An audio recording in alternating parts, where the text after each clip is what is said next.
I self-published my first book almost a decade ago, and I was writing long before then, but this is what I wish I knew before I started. Lifelong Writing Habit by Chris Fox taught me that the difference between writers who quit and writers who last decades isn't just talent. It's about understanding how habits actually work. Chris Fox's book, Lifelong Writing Habit, focuses on the psychology of building sustainable writing practices.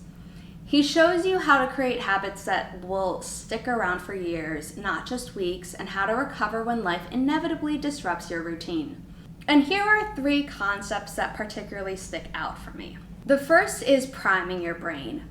I have a whole video on why you should outline your books in advance to keep you on track, and I have mentioned in the previous videos of this series that having a plan makes your limited writing time much more effective, and you can watch those over here after you finish this video. The second tip is that you need to spring clean your habits. Now, this is something I never really thought about, but you can't make room for new habits if you're still holding on to ineffective or even bad ones. Periodically evaluating these systems and habits helps keep your life fresh and sustainable and effective. And the final concept I want to talk about is propinquity. I might be mispronouncing that, it's spelled here, but you make writing easier by reducing friction.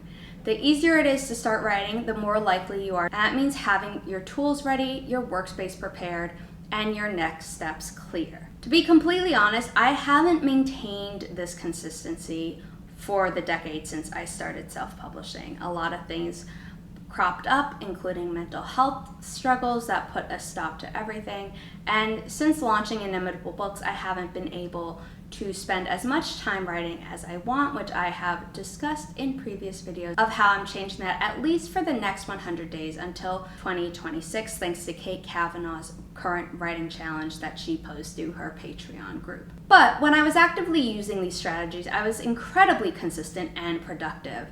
And the friction reduction was probably the best tip for me. Be realistic about your writing goals this week, but don't set the bar too low. Choose one piece of friction in your current writing process and try to eliminate it, at least for this week.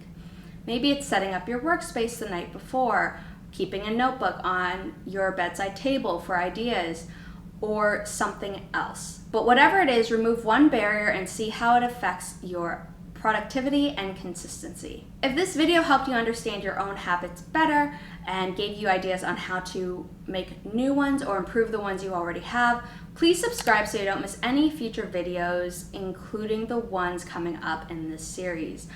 Our next video is going to be talking about how an identity shift can make writing feel automatic in your life instead of optional. And if you're looking for practical tools to support these habits, my video all about my favorite features of Scrivener shows you how to set up word count goals and track your progress, which are perfect for maintaining consistency.